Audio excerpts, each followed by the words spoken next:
Great atmosphere today. How you doing, my friend? Just a wonderful atmosphere. I don't hear you, by the way. You hear me? No, yeah, we no here. Okay, we're cool. just chopping it up. It's a wonderful atmosphere downtown today. Everyone's just happy and just go lucky, and it's a good place to be right now. I mean, everybody's still in complete shock, in my opinion.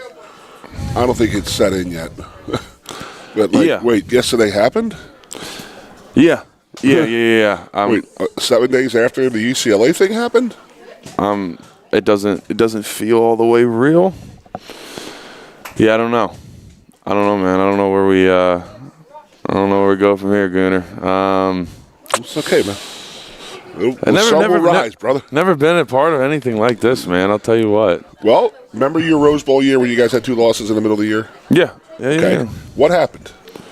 You had great leadership. Yeah, Sean Clifford and PJ not going to let you lose. No. And if you were not playing up to snuff, they would jack you. They would get in your face. Who was the safety? Jair Brown. Yes. Absolutely amazing leader, because every time we had kids on the show, they talked about him, his leadership, and you were there. You saw it. So you saw the way it could have gone. I remember having you guys on the show, and Aeneas Hawkins and Doc was there one time, and he said, "Yo, we go to the Rose Bowl. We go to the Rose Bowl. We're going to win out, and we're going to go to the Rose Bowl." And I was listening to you guys talk, and you guys had that. You knew it. You had that like you had lost 2 games, but you know what? You still weren't beaten. You still knew what you had to play for. We had that last week. We still had a lot to play for as of last week, and I told you, I said, I got a little crazy on the air on Thursday on my show, and I said, listen, here's the deal. If our kids don't come out and play with emotion and some pride and some toughness, and if they go out and lay an egg, they're going to beat Northwestern. This is exactly what I said. They're going to beat them. But I just want to see them hustling and showing some pride and some, some inner fortitude. And that's the effort we got. And I said on my show on Thursday, I said, if that was the case, that we came out there not wanting to be there, wanting to move on, this and that, then it's time to blow the whole thing up and move on. Move all our separate ways. Players, coaches, everything. I'm still – someone just said something in the chat about Drew's injury. I'm still in shock because of what is happening. That I haven't even fully processed that's how Drew Aller has to go out. He doesn't deserve that, man, to go out like that, and that's your last moment as a Penn State football player. What did I say right before we got on the air? I was more upset that there was no one on the field helping him off the ground, like his teammates, his linemen. It was weird. It was just a weird, and then what has it come out what he has? No, not officially. But it was weird that how quick it was. He's done for this year. Yeah, done for the year like that. It's if you're doing that. There wasn't enough time to do an MRI. That's what leads me to believe it's probably a fracture. Yeah, probably something pretty serious. Because James doesn't normally do that either. We have X-ray machines in Beaver Stadium yet? In Beaver, I don't think we do. Because I don't think so. But how the hell would we know that the season-ending injury was a half hour after the game? Yeah, I don't know. I thought that was definitely interesting. Usually they say wait for the test results to go back on Sunday and Monday and stuff like that. So it just means it has to be something significant. But again, you're right. He's laying there on the field. He's one of the better quarterbacks in the history of this team, a 5-star guy who was an early draft pick last year who came back to win a national title, and he comes back, and that's how his season ended. And his draft stock is obviously taking a hit. Yeah, I think a lot of guys. That's kind of the hard part right now. A lot of guys' draft stocks are taking. We obviously don't ever sit here and dog guys, but I can't think of one person that's truly upped their draft stock this year. That's kind of the hard part about the fact you get everybody to come back, and it's like we're going to come back for one more go around, and it's it was the last dance, and I don't think in a million years when we were sitting there. And James Franklin was saying that this is the best personnel, staff, and players that he's ever had, that we were going to be sitting here after Northwestern at 3-3 with losses to UCLA. 3 in a row. I think I thought I saw ever, but we're the first team in a long, long time to lose back-to-back games where we were more than 20-point favorites. It's ever. I think it would make sense that it's ever. Who does that? And it was the first time since 2021 that we've actually lost 3 in a row. So. Oh, my God. Yeah, so, I don't know. You seem down and desperate. You seem down in the dumps a whole bunch, bro. Dude, I'm obviously distraught with the Philadelphia and Penn State. All my teams just got absolutely annihilated. Or, we still got If you're the Phillies. Oh wait, no, they lost. If you're a Yinzer, you still got the Pens are doing pretty good and the Steelers are doing pretty good. So if you're a Western PA guy, I told you you're doing all right. I told you the universe fixed itself and it's going to poop on Philadelphia again like it had for 150 years. They're saying Jalen Hurts isn't a good quarterback anymore. What's going on? That's fine. Give him more fodder. So that kid like that takes Jalen Hurts takes that to heart and goes out there to prove wrong all the time. So honestly, I mean, I want to talk to you about this. Yep. I have seen this live. Right. Before. In 1992. You have heard me talk multiple times on the obligatory show, your show, and my show of how it was just insane because there was more talent on our 92 team than there was on a 94 team. And it was like we were in this weird position where we were like locked out of the national title rank unless we made the national title game. But we were locked out of the Big Ten Bowls because we weren't an independent anymore, nor were we in the Big Ten yet. Right. So if you don't remember because you were just a gleam in your daddy's eyes then, we signed up for a bowl in May. And the bowl, they said, you just got to win 7 games, and then you're in the bowl. So the last couple of years, we started the season 5-0. And we started that season 5-0 in 1992, and we were lined up to the Blockbuster Bowl. If we didn't go to the national title game, we were lined up for the Blockbuster Bowl. So, again, with a lot of talent in 92. People on the air can remember that. O.J. McDuffie, our whole offensive line was legit. Defense was really good. But they just gave up. It was just the senior class. It was just like, you know what? We're not playing for anything anymore. Yeah. We're not playing for a national title. We're not, they don't want to just, and they were all going to be drafted rather high. So they were more worried about their draft stock and staying healthy throughout the rest of the year. And that was a big bad thing that happened to us. And, we were young kids watching this, like these older guys not giving any effort anymore, and it hurt us to watch. And I'm telling you, that was a lightning rod for how good we were in 94 because it was like, this is how we're not going to be. This is how you don't do it. So, I don't know. I'm obviously upset about yesterday and the whole thing and where this place is right now, where our program is. I mean, James is self-admitted saying it was the best team he's ever had and the best coordinators, and it was set up all. And then it was just like, did we put too much pressure on ourselves, or? I don't know. I mean, there is a little bit. On ourselves? Yeah, there is a little bit of you buy. You buy into what you're hearing from the national media, and there was a lot of hype. And anytime, Clemson was in a similar situation where us and Clemson were returning the most starters, and that is thought to obviously be something that's always very good.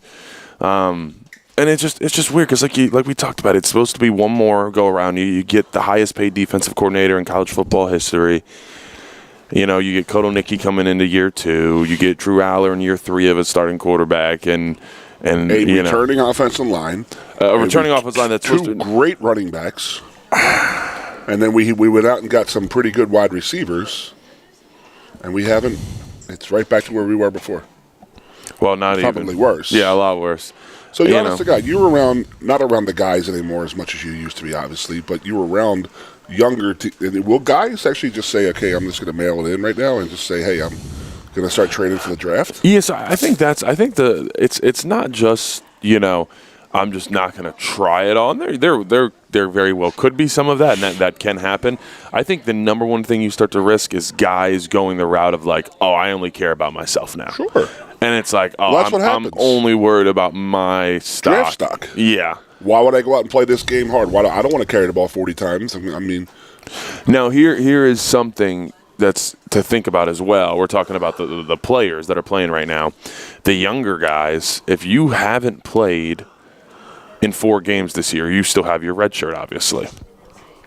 When your head coach is fired, we saw this at UCLA, we saw this at Virginia Tech this year. If your head coach is fired, they rally a little bit. Well, they definitely rally a little bit. I'm saying if a young guy wants to transfer out, he can transfer to another school and keep his red shirt on this season. So I thought that was kind of an interesting. You say transfer out, but he would just stop playing for this team right now. Yeah. If the guy hasn't played 4 games. in 4 games, and they can retain. But they also can just stay here and do a red shirt. So Rojas is going to have a red shirt this year. Well, he's going to be. Yeah, he'll just get a medical. Yeah, I mean, he'll get a medical. I mean, I hope he'll get a regular one too, and then have a medical.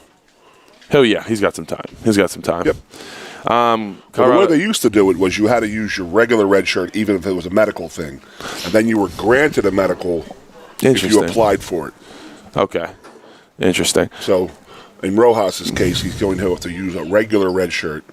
But then if he wants to come back for a 5th or 6th year, he can actually petition the NCAA, which hopefully by then is blown up and gone. Yeah. And he can petition them for another year. Yeah. Give him a medical red shirt. Right, okay. Colorado, I ate a bowl of alphabet soup yesterday, and it came out. You want to just read that on the air? No, well, he donated. That's why I had to, thank you for the $5 donation. Do I finish what he said? What is this from? It says, I ate a bowl of alphabet soup yesterday. It came out with a better game plan than Koto, Nicky, Nose, and Franklin put together, and it only cost me $1.20. I had to read it because he donated. Thanks for the donation. I appreciate it. Are you whoring yourself out? Are you doing an OnlyFans? Is this an OnlyFans show you have going on here, buddy? Goon, this is basically what we're dealing with at this point. Landon. I'm sorry. I know. I've taught you better than this. I've sold myself, Goon. Are you doing foot pictures on OnlyFans? You're a weirdo. Oh, desperate times. Yeah, desperate measures. No, like I said, I mean, this is what did I say last week? I believe this is the 3rd, at least I know of, but maybe 4th team that this has happened to with James.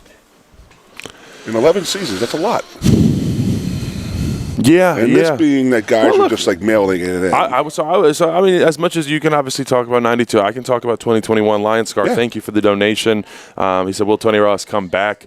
Yeah, I mean, no, I think he's obviously, he loves it here. That's, everything is, when stuff like this happens, everything is in question. So 2021, I felt like, and it was basically the same leaders as 2022, that Rose Bowl year, but it wasn't all the way there yet, and you also had PJ Mustipher went down with an ACL. That was a big time leader. This is the Iowa game, that debacle out there. Yes, yeah, this is at the Iowa game when Cliff got hurt. Yeah, that meme. Yeah, Cliff got hurt and PJ went down for Iowa the year. Beat the crap out of that dude. Oh, he's probably gonna be there on next Saturday. By the way, you're going to Ethan Grunkemeier's first start in Kinnick at night. That's not a optimal time to be getting your first start, especially in this environment of which we are in at the moment. We're going to see what kind of cojones that boy has, because it's going to take some big cojones to go out to Iowa and win that game, especially how down and depressed this team is right now. Yeah, and it starts at the top. I mean, you listen to James talking, and you can hear him, and he's lost. Yeah, not lost the game. He just seems like he's devastated. What the hell went wrong here, and where is it going wrong? Because I mean, I've heard practices was really good this week. It was very spirited and stuff like that, and just I think to a degree, and it always falls on James because he's the head man. Just how you're the leader of anything. I hate it's on saying James' name all the time because I meant I mean to say staff. No, but no, he said it. He's like, I hired everybody, I recruited everybody. I do think there has to be a little bit of James sitting there, whether it's last night, this morning, saying, where the hell did this go wrong? There's got to be a lot of guys saying that, sitting there, where did this take a left turn?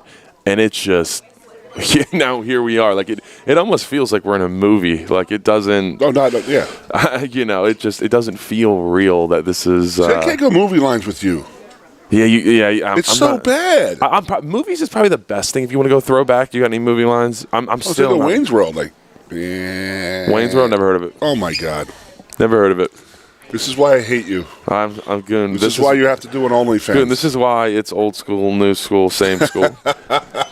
Davis, appreciate you, brother. I'm going to be doing some Notre Dame stuff this week. It's going to be a good one against USC. Mr. Worldwide, Landon Tangwell. Hey, man, we're having a good time. Doing well. Thank you, man. Yeah. I love people hearing you. I love people call me like, hey, this kid Tangwell's pretty good. Thanks, Goon. We're Good and I, as always, we're here every Sunday after home games at the student bookstore downtown State College, where we got some great stuff. By the way, we got some Gavin McKenna gear here for you guys. Come on down to the student bookstore, get your Gavin McKenna, get all your hockey gear. We got a hockey season ramping up. Obviously, we got hockey ramping up. Wrestling ramping up in the near future too. But it's time to go full hockey school, baby. Godowski. We've both talked to Godowski. I love him. That's a dude, man. I'm excited to see what he's going to do this year. Awesome human being. He really, truly is. Guy is. We just had one of his players on the Blue White Player show Jared as well. Crespo. Yep, Crespo was great, man. Yeah. That was a really good interview. He sat right down and started. He was jiving with us. He was cracking jokes. He's like, well, I'm 35. We're making fun of his age. Yeah, he was. So we're talking about. I don't want to get off the football thing, but we'll talk about the hockey thing a little bit. And so we asked McKenna how this. We asked Jared Crespo how McKenna is, and he goes, you could just tell, but he is 17 years old, and Jared Crespo and Mac Godowski are 23 and 24 years old. Like, that's how hockey is right now. There is like this big window, like they can be in juniors until they're 19, and they come to college at age 20. You play 4 years, you're 24 when you get out of here. Yeah, it's crazy. Yeah. And that's just so funny. Like McKenna, it's like, and I didn't really know that you can get drafted at 18 no matter what, and then you go I've started to really follow Penn State hockey because Godowski's gotten me into it, wanting to follow it. But the rules are really interesting. Everybody leaves home at like 14. Just goes lives around the country now, because now you don't have to go to Canadian mid juniors or upper juniors, because you can come to college now. You know what I mean? And still get drafted. That was what changed. That's why a guy like McKenna, who would be in the Canadian minor leagues at 17, can come to college now. Interesting. And also a nice little NIL check, too. Yeah, that helps. That helps. That helps. Someone said this will be the funniest year to beat Ohio State. Well, dude, I'm going to the game, and I told my friends, and I'm like, there's nothing to lose out there. And we're going out there saying they're going to kick the crap out of us with the attitude. That's the attitude we're going to have. And just watch. Just watch. We will go out there with all these expectations and then all this stuff on our backs, and then we go and win the game. That would be hilarious. It would be fitting for this season. So did you see how everything got set up yesterday? As far as? It was set up. If we would just have won out, we would have win over Ohio State at number 1, and then Indiana beating Oregon. Indiana's probably going to be like 2 or 3 today. Yeah. Yes, and that's great. So we had to. So we were lining ourselves up to have a bad loss to an unranked UCLA team who looked great yesterday against Sparty, with Sparty's booty. Yo, Neuheisel his offense is humming. Did we just jumpstart UCLA? Why did we have to be the ones that jumpstart UCLA? Why? Why's it got to be us? Because we're still a name. It's still Penn State coming across the country, and they played their tails off, and our guys just thought they could roll their helmets out there and beat Penn State, and thought they could win the game. Yeah. So I had Northwestern players' families at my tailgate yesterday. We had 8 of them there, and they were great. They were absolutely fantastic. I had some friends from Chicago, who the one guy's son plays at Michigan, Jimmy Rolder, but it's his childhood friends that were on Northwestern's team. So we took care of this family and stuff like that. And they were just like, me and Carrie were like laughing with them the whole day, because they're like, you guys are so nice. You guys are such nice fans. Like, there was like a 100, 200-yard walk from their parking spot where I got up to where my tailgate was. And they were like, we literally just got asked like 10 times, like, are you enjoying yourself? Do you need anything? Hello. And I was like, that's what I love about Penn State. Yep. That's what I think about Penn State. Now, on the same foot, we should have gone out and kicked their asses. But we didn't go and do that. We did the hospitality thing and yada yada. But we were joking when they were leaving. We're like, well, if you win, they may not be so nice in the parking lot afterwards. So I got to call and make sure they got home and didn't get knifed in Altoona or something. Yeah. They were. We have a great spot, a great place at Penn State, and they were telling us stories of like them going to other colleges. Dude, you would not believe this. It's bad. God, they were fans telling can me be jerks. Fans can be jerks. They were telling me that one of their friends' players that they were friends with, his father died of ALS, and he was getting hate mail from Ohio State fans saying, "Thank God for ALS that your dad's not." It was like, what in the? Who does that? Oh my God! And they were like, "It's like, whoa, what a turn." That's a horrible, horrible human being to do something like that. That is. I think we do. Penn State fans do a great job here. The hospitality is great. We got some people in the chat. We got someone just said Urban Meyer. It's my friend Mihai. He was at the so you're too young to remember this. So back in the day when the old man was every year, they were saying, "Oh, he's retiring, he's retiring." There was always rumors. I saw Urban Meyer at the tavern last night. So that was like a joke. I saw John Gruden. He was checking houses out in Bollesburg. It was like, and people would just be like, "Oh my God, John Gruden! Oh my God, Rick Neuheisel! Oh my God!" Like they'd be like, Rick Neuheisel was part. I think his son was playing. His son was playing for some. I think UCLA. I mean, he was in town either to watch his kid play, or came in for as part of like the Fox News or whatever Fox thing, and they were like, Rick Neuheisel's he's the next head coach here. And then if it does happen with James parting ways with Penn State, you will laugh. How everybody has a clue, or I don't think it's going to happen. I don't know. Yeah, I don't know. I'm really. My wife asked me. She's like, "Do you think they're going to fire him?" I'm like, "It's a lot of money. One, and two is, does he want to be here anymore?" Yeah, he just doesn't seem like he's like. Do you think he's like happy here? No, I think it's very evident. I don't even think it's an assumption. You can just see he's clearly not loving it here. So I think there could be somewhat of a mutual at some point. Steven said video breakdowns are filed. People should be mad, but also optimistic. Time to turn the page. IU can turn it around in 2 years. We can too. We just need the right leader. Thanks for the donation, brother. I appreciate you. Let's show some feet. Let's go. Give these guys what they want. Yeah. Mark says, Goon, you big stud. Make us laugh so we don't drive ourselves off a cliff. You got a joke? You do like dad jokes at all? I am a dad joke. I don't really have kids, but I have a dad. Yeah, I know. That's what you got. I'm a dad joke phenom. Oh, hold on. Ryan Lafferty, $20. Thank you so much, brother. He said, please let there be a tell-all book written by Dave Jones about this season. Wow. You can do the podcast companion piece. McShay said it last night. Kurt Cignetti, he's proven in the NIL how to turn around a program. Thank you for the $20, brother. I would say that Cignetti is, after this year, still has 8 years left on his Indiana deal. Although, I did see the structure of it. Like, the buyout is, like, really low compared to, like what James is here, basically. All right, so let's talk about this buyout thing. Do you understand what's going on here? Like what went on a couple years ago, I think that they got it under control now. But these coaches had these professional sports agents. Like James's agent is Jimmy Sexton. Right, Jimmy Sexton is the NFL quarterback, agent guy. Oh, Sexton has, everybody, yeah. Okay. So he's going to walk into a room with Sandy Barber. Jimmy Sexton is a shark. Oh, he is, and he saw blood in the water here, and he maxed out that contract, and we accepted it. Mm-hmm. And then to have that what is that noise? It's like the third time it's got me. It's a chicken. We got a kid here at the student bookstore squeezing a chicken. Like, what do you do? What are you selling now, dude? Jeez, you little chicken, you free range chickens on the table here, pecking at your OnlyFans feet. So, Jimmy Sexton is, I say this too, it reminds me of when Rodney Erickson, who was a career educator, worked in education, worked in school his whole life, and Penn State sent him to the NCAA to accept our sanctions. This guy we have people on our board who deal $10 billion deals a day. Why are they out and not negotiating? Why would we send a person who was just a professional educator to go and do that, to get our penance for the Sandusky thing? It was just weird to me, and it just seems the same thing. Yeah. It's like these college coaches with all these huge buyouts. I think that they're going to go away.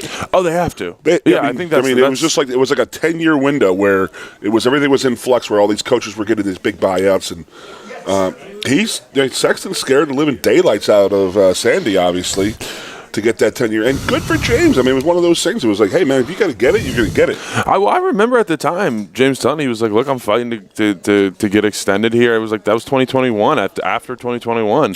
And, I was, even as a player, I was shocked when I saw 10 years, though. I didn't think you'd ever want to lock yourself into anything. Because if you signed even a somewhat lengthy deal would say, 6 or 7 years. If you did that, that was 2020. You're sitting here and you only have a year or two left. And then it's like, that's a lot more manageable. I don't think it makes sense for anybody to ever sign a contract that long. I know. Think about it. They fully guaranteed it. Yeah. I mean, isn't pretty much all? 100%. It was 100% guaranteed. So each year he's getting paid what, $9 million a year, and each year the buyout comes down $9 million. It's good for him. Someone said, "Why did the football team go to the bank to get their quarterback?" that rings even better now. That's a good little daddy joke. In the NIL era, that joke is even better.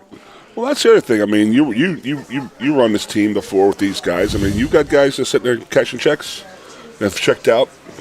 Because football's not a game you can check out at, man. Oh, you check it. If you physically check out, you're going to get hurt. Especially if what should be leader checks out, then you're toast. You're toast. If one of your – I'm not saying that's what happened, but I'm just saying if one of them did, that's what happens. Dondo, thank you so much for the donation, brother. He said, "Hey, Landon, I live with 2 players, and I was talking to them last night. You know." He gave me $20, so I have to read it. He said they told me the locker room doesn't like what's going on. Yeah, I mean, look, the locker room is lost. I'm sorry. I think that's clear. It's you just see it on the field. Like we did a QB draw on 3rd and 10 against Northwestern. When you have man-to-man coverage, you give your wide receivers should be able to beat Northwestern's DB in man-to-man coverage. Historically, Northwestern has the greatest corners in football. That's where NFL goes to get corners. They get the white corners from Northwestern is what they do. They go out and get after them. Or the white wide receiver. That's Wild. It was Wild, right? 17. Oh, he was taking it to us. I'll tell you what. That was. It's frustrating. And we said it last week how frustrating it is. It's very, and what's crazy is that we wouldn't have even had the lead, but we had our special teams gave us the ball inside their 35, 40-yard line 2 different times. I mean, we got some really good field position. Losing streak at Penn State is 7. I wonder who set that. Who did a 7-game losing streak? Well, we had 4 out of 5 losing seasons in the 2000s. Oh, that was some 2000 to 2005. We had 1 and 2. We stunk. 3 we were played Auburn in the bowl game, and then 4 they stunk again, and then 5 was the big turnaround. That was a horrible place because that locker room was broken. They were losing games. They were losing. But again, I've been in the locker room when guys have checked out, and it sucks. But you know what? It helps the younger kids because then. The old man was like, okay, they don't want to play no more. We're going to put the young bucks in. So we were getting playing time as redshirt freshmen. And we were playing a lot. We went out to BYU, and our older guys just didn't – they just thought we were going to go out there and be easily with that ass. And BYU was ready for us, dude. Yeah, I heard of that one, ready. And they were spanking us. And the old man got so mad by halftime that all the second-team guys played the fourth quarter, the whole second half. So it was me, Marco, Jeff, Andre, and we were like... Just threw you in? It was great because we were getting, they were still had their starters in, and we were doing well against them. So it was like, okay, it's time to move on from the older guys because they don't want to be here. Let's get the young bucks in there. Yeah. Joe was notorious for that. So like I said before... Oh, here we go. So, we'll trust in Kyle on this. He said all the way back in 1931 was the last and only time Penn State lost 7 in a row. Whew. Hopefully we don't go the 31 route then. I don't know who the coach was at 31. That's a hell of a time to be coaching football in 1930. Great Depression hits and like you're playing football. Can you imagine? What do you think the training table was like? Horse meat? Like, where the name Happy Valley comes from? No, I actually don't. Okay, it comes from the Depression. Really? Everybody in the valley, they said, was always happy in the valley. Wow. The depression really did hit because it's never going to hit us because they tried to shut us down one time and make this school go away, and it didn't go away. It actually thrived and it's still competitive. So this place ain't ever going to go away. Like people who come up here, the real estate never goes away. Yeah. Because there's so much turnover with teachers and professors and students and stuff like that will never ever go away. So there's always going to be that market. So it's why people were always happy in the valley is what they say. Yeah. Oh, Dondo said. Oh, I'm sorry. I read Dondo's donation wrong. He was saying that he does not. The players did not quit. Obviously on the locker. Yeah. No. The majority of guys don't quit. Like in 2020, it's not most guys don't have it in them to quit because they went through everything the winter, the spring, the summer. But as I said, you just get a couple guys, and I think we're not going to sit here and name names or anything, and I'm not but I'm sure there are some guys that are checked out. That is only inevitable in a situation like this. And, I just I don't know. I don't know where we're at right now, man. This is a good comment. KJ said, leaving the stadium last night was such a weird vibe. People weren't angry. It felt kind of soulless. I did a late night show with Chris Buchanani last night, like 11 p.m. It was real late. What were you guys, masochists? Basically, Booch was in a bad way, dude. He takes this really, really to heart. I saw him this morning because I had to go pick up the equipment from him. And let me tell you what, Buchanani is not doing so hot right now. I mean, he's a Philly fan too, so it was a tough week. It is a tough week for the boys. Yeah, but if you're not going to play for James, you're still your best friends that you're still living with and you're still eating with every day, and your teammates. Right. Play for them. Yeah. Oh, the guy to your left of you, the guy to the right of you, that's your brother. Absolutely. You got guys, I see you talk to your current friends and stuff like that. I'm like, I just want to let you know you'll be talking to those same guys in 30 or 40 years. Yeah. Like, I still talk to Marco. I'll see Marco's coming in for the Columbus trip. Oh, okay. That's going to be a good one. Oh, yeah. That's a party then. That's a party then. Anything Marco goes to, that's a party. And then we'll go there. He's flying into State College to drive to Columbus in a bus. Big Austin's bus. I mean, I didn't invite you, but you're going to have like 900 like radio shows I got in like between. 17 live shows. You'll be in the back room. Halloween, too. You're going to have a little candy. What's your go-to Halloween candy? Or just candy in general, I guess. Yeah. Oh, it's great. We haven't had a Halloween kid in the 16 years we've lived at our house. We've had like one kid come to our door one time. But every year I go out and get like $80 in candy, and then I don't know how I put all this weight on by Christmas. I'm like, well, I put the winter weight on already. I wonder how that happened. Look over, and there's Snickers and Kit Kats and Twix bars covered everywhere. Dude, there's nothing like having a bunch of leftover candy from Halloween. You know what? So we go over to Bellefonte is still magical. Bellefonte's Halloween, which is if you're listening, you're far away, never lived around State College. It's the town next to Penn State, basically. Is Bellefonte? It's like it still feels like it's like 2002, like Halloween. Like it's so cool. Like the kids just flooded and because nowadays most places kids don't even go out and trick or treat. It's like trick or treat's like a 2-hour window now, and it's like, wait, what? Like, we used to go out. See, you went to Catholic schools too, so you always had the day off after. So when we were growing up, the public school kids didn't have the day off. Halloween was on because All Souls Day is on the day after, so that's a holiday of obligation for. So all the Catholic school kids, they would get that day off, and all the public school kids would be like, man, you guys were tailgating pretty late last night because they had to go home. It pays to be Catholic once in a while. I hit the Catholic school as well. Kit Kat needs to give us a break. Who? Kit Kat. It's like, the little commercial where they break. I thought it was like somebody's name. Give us a break. I was like, wait, what? I would do some dirty things to Kit Kat right now, man. Dude, I've seen you do dirty things to Cinnabon. I was at Goon's house one day watching Red Zone. We had some. What did we have? We had hoagies. Yeah, man. Got Troy's hoagies. And I had a bowl of cereal, and then I put in an order from Cinnabon, which I think is now. I haven't seen it open. It's a couple doors down here from Student Bookstore. And it was Cinnabon and Auntie Anne's. It was Auntie Anne's and Cinnabon together, and I think I put in maybe 7 to 8 different items. Yes. I think it all went down too. Oh, it all went down. I put it down. You had your it was pretty impressive. Yeah, I've done some. Both turned diabetic right after, but it was okay. Yeah. We were looking for that. Yeah, that was what we were going for. Yeah, good news is Nittany Lion mascot's coming down to the Student Bookstore downtown State College, and he is going to take all. The sun rose, and the Nittany Lion will be outside the Student Bookstore. Oh, someone said frozen Kit Kats. Oh, frozen. I love frozen Snickers. That's my go-to. I'm thinking that candy frozen in general, if it's a chocolate type, it's pretty. You've had Thin Mints in the freezer, obviously, right? You're not a Thin Mint guy. What? Hey, don't get me. I'll eat them. Okay, all right. I'm more of a. I'm a. How do I say?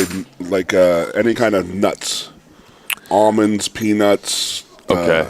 Like crackles and. You don't like an Almond Joy? You wouldn't eat Almond Joy, would you? Yeah. Oh, don't eat Almond Joy. I like coconut. Almond Joy belongs in the trash. Almond Joy, or what's the other one? Mounds. That's the sister one, yeah. Never. Almond Joy and Mounds are the same. One's got it's all coconut, but one's got an almond on top. I don't know about that one. Yeah. Dondo said, is it too early for Canes? Have you had Canes since it's been downtown here? Canes. Raising Canes. He's saying he wants some chicken fingers, French fries. What's above your show? What's the place? Yeah, right above my studio. It's been there for That's 3 Raising years. Cane's. It's been I guess I it has love it. been Every here time I for get a a while now. haircut, which I haven't in a while, I need to get one because I got to get rid of this shit. Stuff. Right.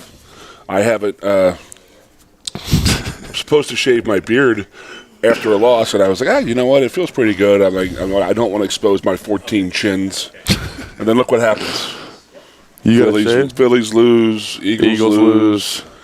By Penn the way, State's on a 2-game losing streak. It doesn't feel good to lose to the Giants right now because they have an aura to them with Scattaboo and Dart. I mean, everybody wants. Do you? I mean, as an Eagles fan, I'm sure you don't feel, but as a Steelers fan, I want to root for them because it's Scattaboo and CTE Dart, twins. The CTE twins, they're banging their head. It's like a college team right now. Yeah. Well, that'll get beat out of them on a 17-game schedule. They go on a little losing streak, all that. Yeah, that does always happen with those. You put a young roster together, they get all this excitement, and they just get the excitement just beaten right out of them. So what do you think? Where are we going from here, brother? Where do we go from here? Guys going to rally up and you got to Iowa because if not, they beat Wisconsin 37-0. Oh, they whooped them. Well, you got a team meeting here in 10:30, or you got 11:30, 12:30. You had a team meeting in 3 hours. So there's that. That's when. No, I mean, I'm not saying they called it team meeting. I'm just saying that's when team meeting always is on Sunday. Yeah. So you got to go in 3 hours and go put your best foot forward. Have they watched the films already? Generally, you are expected to have watched some of it, but when you come in, you will do a team meeting where Franklin will talk about the main things, and then you break off where offense will go into the meeting rooms for an hour and a half, defense goes to lift for an hour and a half, and then you swap. So if you're lifting, then you go to film room. If you're film room, you go to lift, and then you go outside for practice. Yeah. So explain the lift too. It's nothing excruciating. No, it's they're not maxing anything out. They are really just stretching the tendons and the muscles. Yeah, it's stretched up and beat up from yesterday. Yeah, it's an hour and a half long lift, but they're 30 minutes of it is a really long, deep stretch and roll out period. So it's good, and you hear lift after a game and it sounds kind of bad, but it actually makes you feel so much better. It's one of the things that has changed in the 30 years since I've played. It really has, because when I came back in 2005, there were guys who lifted on Sunday after the games, and I remember.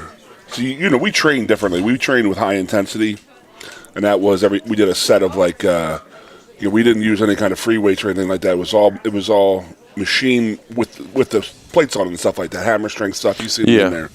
So it was the day after the Ohio State game, and Tamba was he had missed. He was late for a practice or a meeting, or a lift, so he had awareness training. That means he had to clean the weight room up, and he's like, that was the thing. He had to be there. And he's like, I just had 3 sacks against Ohio State, the biggest game of the year. He had 3 sacks to end the game. He sacks Troy Smith, and he goes, now I'm in here cleaning the damn weight room. And then it was then it was we got to lift now. And Tomba was a sweater. Yeah, and it was the day after he had 3 sacks, and I'm training him and stuff like that, and I'm like, damn, this cat's sweating. I mean, he went through 2 T-shirts, and I'm like, and then, it was like, hey, you don't want to take those guys to full exertion on the day after a lift, and I was like, sorry, no. Hey, sorry about that, Tomba. Goon the trainer, I'll tell you what. A bunch of people are talking about the quarterback draw. Yeah, no. So it was a true quarterback draw where Nick Singleton was going to be the lead blocker. We ran it against Oregon actually on 3rd down, and Drew converted it. If you remember that, I didn't think it was the time because they were in man coverage. You got man to man, and you got what you think are better wide receivers than the Northwestern DBs, and you are in press man coverage.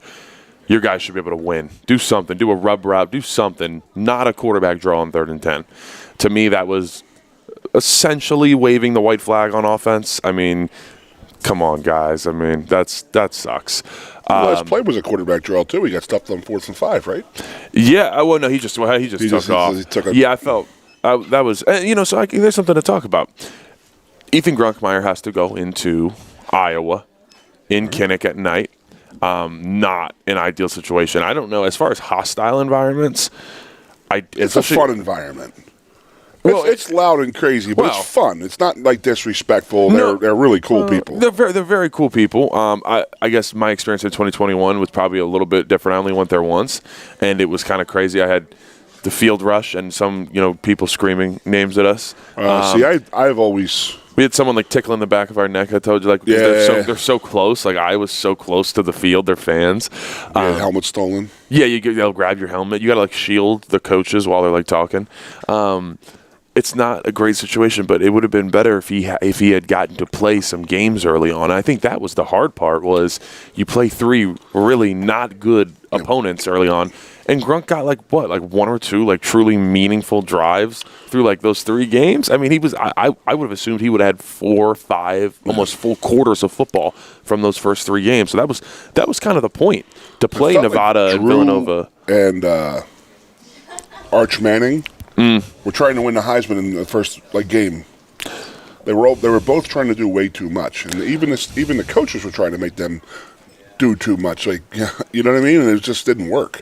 Yeah, Ryan makes a good point. I you might like the Iowa fans, the whole like the meme with the guy and they were booing our players. I'm not a big Iowa guy. I can't give him too much compliments because I told you guys a story. They rushed the field. They were 3, we were 4. They still rushed the field. Whatever. Obviously Cliff was injured and went down. We know how that game ended. And I say it's hostile because I just remember little Landon as a freshman sitting there and just like peering off, and it was so loud, I thought my eardrums were going to pop, and I saw us get 3 back-to-back false starts, and then we, like, fumbled the snap. Well, that was the quarterback thing. That was the quarterback thing. What scares me going into this is, like, we haven't gotten Grunk that kind of time and that kind of – with the ones and stuff. I mean, that was a horrible experience watching that quarterback out there.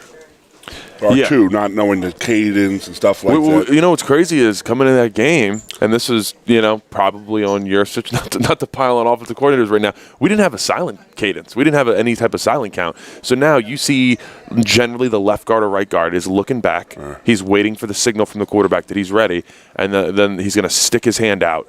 And then the center is going to lift his head up, and that kind of alerts to everybody the ball's about to be snapped. And we didn't have anything like that, so we were just using the clap. And no one could hear it. I mean, Beaver Stadium is the loudest thing out there, but Iowa with just whatever. They got like 55, like 60,000, like that's it. You got more than that, I think. Is it 70? But it's not anything close to 100,000. Somebody will look it up for us. Yeah, someone will put it in the chat. And it was unbelievably loud. I was watching the Oregon game last night. And Allison's only 60,000 people. Yeah, no, it's not. It's not a lot. I mean, I know it wasn't big, but 60,000? From my understanding, the curvature of some of those stadiums is, it looks like a Pringle. Yeah, it looks like it's kind of like talking about like a food. super villain. Imagine that. Turned it right into food, Goon. Yeah. Well, you were talking about M&Ms and Kit Kats and Snicker bars. Well, that's always good stuff. Yeah, so my experience at Iowa, this. Go research for the bloggy and just look up Pig's Head. Yeah. So we were playing there in 95. Right? They threw a severed pig's head onto the field at us, and we were all sitting there like, what the hell is this, dude? And it was a pig that was cooked in the parking lot, obviously, and they had the pig roast and stuff like that, and they cut its head off, and they threw it at Penn State, and we walked out on the field. How did they get it in the stadium, I guess, is my question. It's not like it was a huge head. It was just like this big. I mean, somebody had it underneath their shirt. Whoever did that needs to come forward because that's great. That's a great little prank. Throw a cooked pig seriously, head. We were sitting there because it was like me and my little brother were long and short snappers, so we would go out, and I did the short snapping in '95, and my brother was the backup, so we would go out and with the kickers pregame, and they would be stretching, and we'd be stretching, and the rest of the team would come out eventually, but we were sitting there in a circle like Brett Conway and Brad Pantal was another snapper with us, and me and my brother and a couple of the punters were stretching, and they're out doing their thing. I mean, kickers are weird; they do their own damn thing. So it was like 4 or 5 like non-kickers in a circle, just getting our stretch on before we got to start snapping, and we hear I'm like, what the hell is going on here? And they just opened the gates for the students to come running in. So they were coming down like 50, like they weren't using the aisle to come down. They were running down the bleachers. And when you hit a bleacher, it's like, ting, you had there were like, it was 10,000 students rushing the field pretty much, rushing to get in the front row of the and then we were sitting there stretching, and we were like, looked down at my leg, and I'm like, what the hell just hit me? Because we had an incident before in Maryland where somebody threw a bottle of Jack Daniels at us and it shattered everywhere. So, we were expecting, I looked down, and there's a freaking pig's head at our feet. I'm like, is that a pig's head, dude? That's great. And my little brother's like, it sure as hell is. And I was like, all right, guys, that's pretty awesome. I would have loved that. That would have given me jazzed Oh, up. man. You guys should have like had a little nibble of it. That probably was good. Well, I mean, the way I see it is like this. Like, we're talking to Northwestern yesterday. Their fans were like, everybody here is so nice and so nice. And I'm like, because we beat you. Yeah. Like, we're like, oh, Rutgers fans and Maryland fans and West Virginia fans, they hate Penn State because they couldn't beat us. Yeah. And we're always like, oh, they're such nice fans. They have like Northwestern right now has like their stadium holds like 20,000 people. The one on the wall, like. So I got to tell you a story. That was the senior year that Northwestern wanted to win they went to the Rose Bowl. It was my senior year in college. They went to the Rose Bowl. They went to back-to-back Rose Bowls. They were good.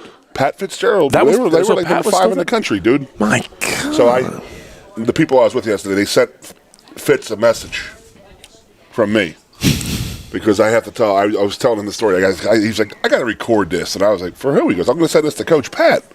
And I was like, okay, whatever. So I was like, he's sitting in my tailgate. I got a beer in my hand. I got a brat in my other hand. There you go. Yep. And he's like sitting there, and he's like, tell the story. And I said, well, I'm not going to lie. I mean, the hardest head I ever hit in my life was Zach Thomas, the Miami Dolphins in the NFL Hall of Fame. He was at Texas Tech. He was about 4'11", and he was as wide as he was thick. And dude, we would hit him, and it was just like we would just like bounce off of him. He was built like a rock.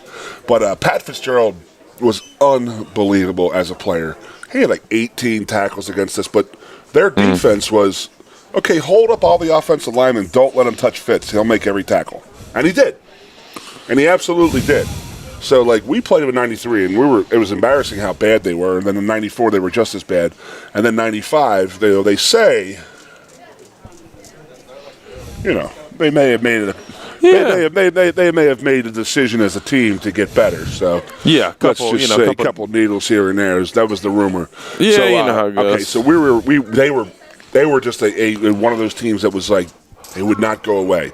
They beat Notre Dame, Michigan, and Penn State in 1 year. The only team to ever do it. Wow. Yeah, it was pretty cool. Really, that's pretty awesome. And then they outcoached us they outcoached us what they did. Yeah, they were doing some zone blitzing before zone blitzing was a thing in college. So ahead of their time. Me and Jeff were double teaming, and we're running a power because we were so much bigger and stronger than them, and we would just go out there and just do our thing. We could do it, but he just would not stay blocked. He wouldn't stay blocked. There's some linebackers we're doing like a power, that, man. and me and Jeff on the double team to get double team the 3 technique to the Mike linebacker. And Jeff was like, we did it like 3 or 4 times, and every time the defensive lineman was holding us. And Fitz just plays right over us, and he makes the tackle. So Jeff's like, I got this guy. You just get the linebacker. So I just made a beeline right off that 3 techniques butt and just went, I didn't touch him because I figured Hardings was going to maul him. And I went right off of it, and Pat did not see me coming. And I ear-holed him, dude. I mean, it was the hardest hit I've ever had in my life. And then we were laying on top of each other. I'm like, good. He's like, good hit, man. Good hit. And I was like, aha. It was like we were sitting there face to face. So I get off the field, and I got all this, like, purple paint all over my face, like specks.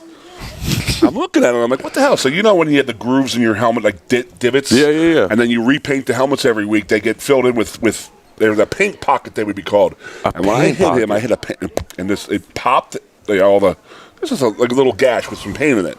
So the paint was all over my face. That's how hard I hit him. And then my helmet that I still have in my possession in my house is got purple specks all over the inside of it from hitting him. And I sent this message to him last night or yesterday afternoon. These guys that knew him, and they're like, "Hey, send that to him. That's awesome." And he goes, yeah, I still made the tackle with my, you know what's dragging across your face, Goon. And I was like, touche, brother, touche. There's nothing like those linebackers that just love. You gotta love them. They love hitting so much that they love getting hit. One more time. We are at the student bookstore downtown State College where you can get Gavin McKenna gear. Come on down. We are, working hockey school big time here. It's going to be a big one. Beaver Stadium, a good opportunity for Penn State to get a top 10 win inside Beaver Stadium January 31st. Sorry. You just pumped up the hockey game as beating a Big Ten team or a top 10 team in Beaver Stadium. Not Indiana. You just pressed right over that. Well, yeah, I guess there is that opportunity before then. Okay, you're right. you know. Oh, but I got to say, the way though, Cignetti, I bought tickets to the hockey game. I got a suite. And, you know, shout out to Penn State Athletics for how cheap those tickets are. That's great on them. You want to sit outside. And last year on the January 31st, it was 12 degrees outside with a real field of -2. Okay, I see why the tickets are that cheap. I won't be there. I'll be watching from my house with suite. a blanket. Yeah, well, there you go. So people are like, what are you going to do before the game? I'm like, I'm going to tailgate, of course. And they're like, it's going to be so cold. I'm like, yeah, go there for like 3 or 4 hours. Now, see, like, dude, I got to talk. That game time's not been announced. Oh, it has not? So they're playing the night before at 7 o'clock. They can't play them at noon or 1 o'clock. Oh, no. That's going to be a late afternoon evening game. Has to be. We got women's hockey going first, right? Yeah. Yeah. Oh, boy. That's not good. So that might be a night game, dude. Night game outside. In Beaver Stadium. Basically February. January 3rd, yeah. Yep. Oh, You'll no. be leaving on February 1st. You're leaving the stadium on But with that said, I mean, we got to – it's going to be a tough road to keep these guys, in their minds in it, because it is a senior-laden team, and these guys are now worried about the next level. So now they're in their head, are they sitting there saying, what are we going to do? What am I going to do?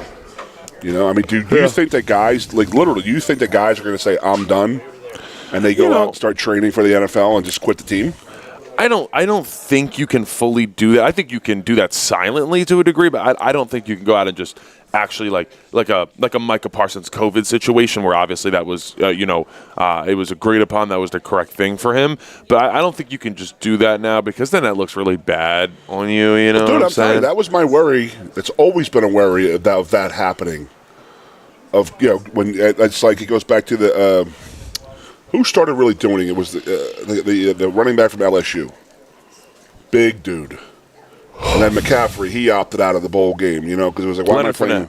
Leonard Fournette, yeah. So he's the one who started I'm not playing in the bowl game.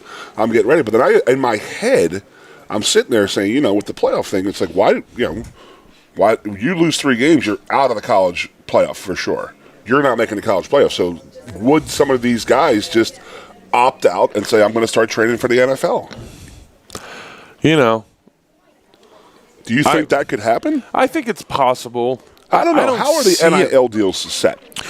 Well, do you have to compete for the team for all the games, or is it just like guaranteed you're straight up? The problem is, no, I mean, if you're injured, you still get, Drew Adler's still going to get paid even though he's out for the year. But if the guy leaves. I think if you leave, then you can be sued for the money, Mm-hmm. And there is a lot of them. We've talked a little bit about this, is that a lot of guys got their money before even July 1st because they wanted to front load the contracts. And that was college football across the board, is because the cap started from July 1st, 25 till January 30th, 26. And so they said, hey, let's get as much money paid before that time as we can, so we have more money to play with, this coming year with these freshmen and whatnot coming in. So a lot of guys, imagine getting paid 75% of your salary for that year, all in one moment.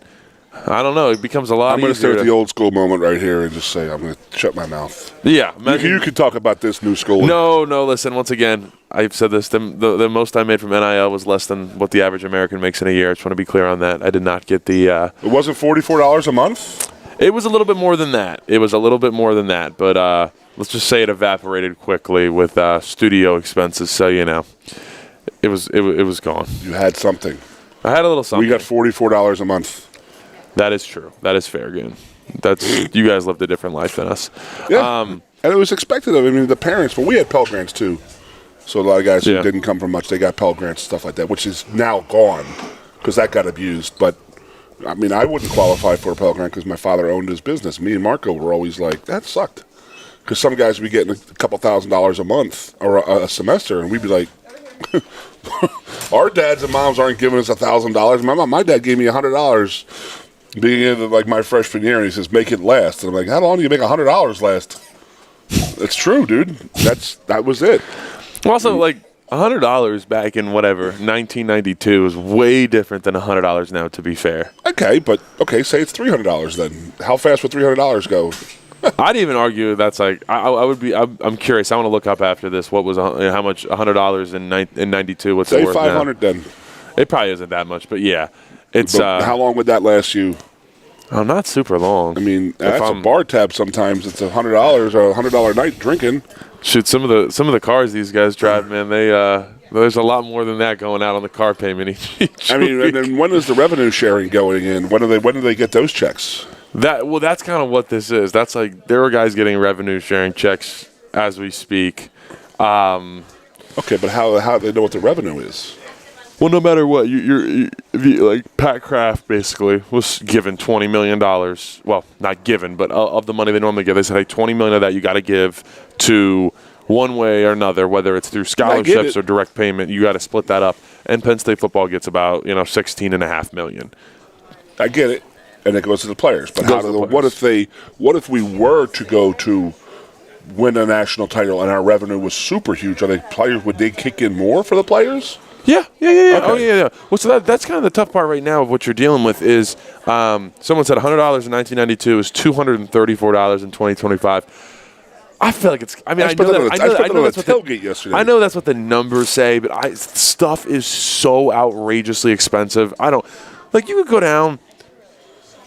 What could you get for like $1? Like you could get something for $1, could you not? I dipped. I was a Skull guy. Okay.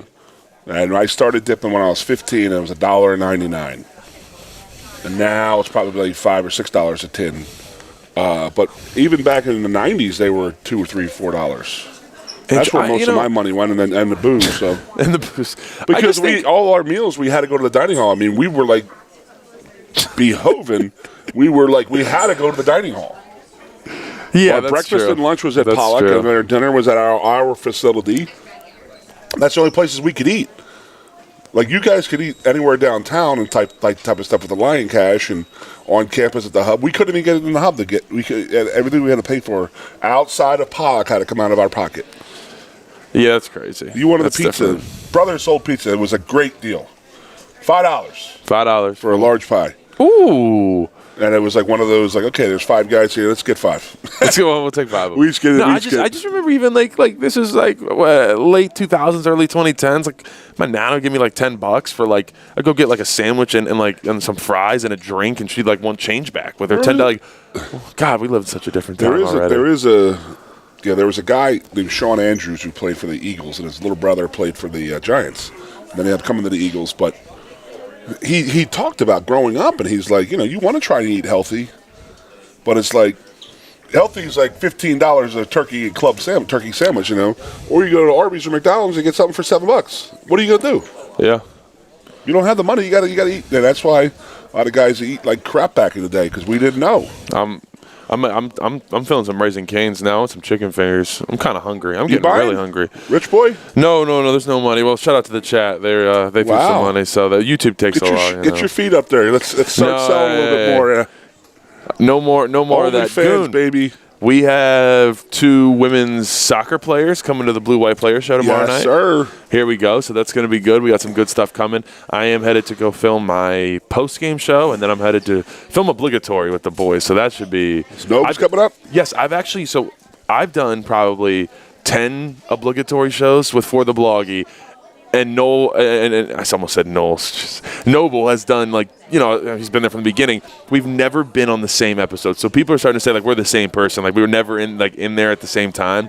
So I think this is the first time it's going to happen, and so I'm pretty excited about it. Noble, yeah, me and him, we went at it a little bit, and then Does he not have a game today? Maybe he won't be there then. Maybe he does. He does the NFL radio stuff. Oh, you're right. Well, the streak continues. Colorado, before we get out of here, he says, thank you so much for the donation. He says, what's the most important coaching change, tactic, strategy to be made for teams to continue to succeed in the NIL age? I don't know. Roster management from a money standpoint of having, you got to get a real GM. I think you need to have a GM. Think about what coach is asked to do. Yeah, you can't be – if you are a head coach, you cannot play the GM role as well. And I really think that the transfer portal needs cleaned up because it's too easy for kids to just say, screw it, I'm out of here. We did change to just one transfer portal. That's a positive, but we're still not where we need to be. I don't disagree with you. I think you should have max 2 transfers, only 1 in undergrad. And I guess if you graduate, you can get one more. But the problem I have with it, though, is it's just so easy for a kid to say, I'm out. I'm going to go somewhere else. Yeah. Like I said, when I played, you had to sit out a year or go down a division. That makes you not want to jump around. Yeah, no, that's fair. So you're going to miss 2 years if you're going to transfer back in the day versus now. It's like, you can start playing in the spring. Get you some Raising Canes, boy. I'm gonna get some Raising Canes. Appreciate you guys.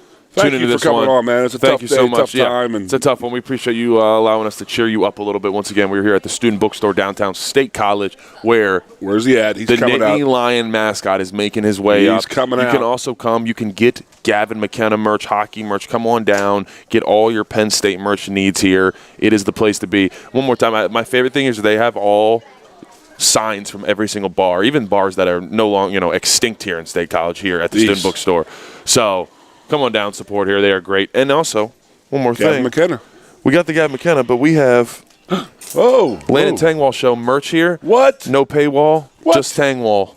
There's no paywall, but you're showing your OnlyFans. You're showing your feet over here, dude. They're voluntarily donating, but there's no paywall here. That's how we get done. I didn't know we could do this. So yeah, maybe I'll go start my own little OnlyFats. We got a little merch here. We got a little merch here. So everybody stick together. Remember, NFL's here, so hopefully your team is doing well. Football is just the sport. Maybe can I say that? Does that help right now, Goon? I think we all live and breathe it.